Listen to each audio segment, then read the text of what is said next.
யார் ஒருத்தர் வாயை திறந்து அறிக்கை பண்ணணும், அவ்வளவுதான்.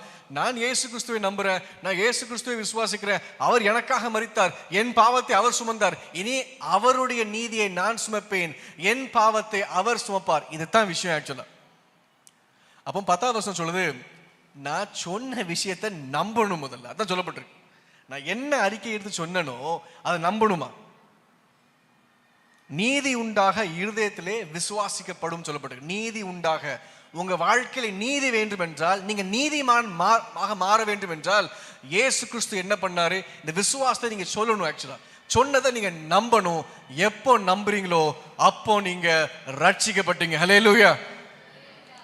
இப்ப நீங்க 613 கட்டளைகளையோ கற்பனைகளோ கை கொள்ளணும் அவசியம் கிடையாது.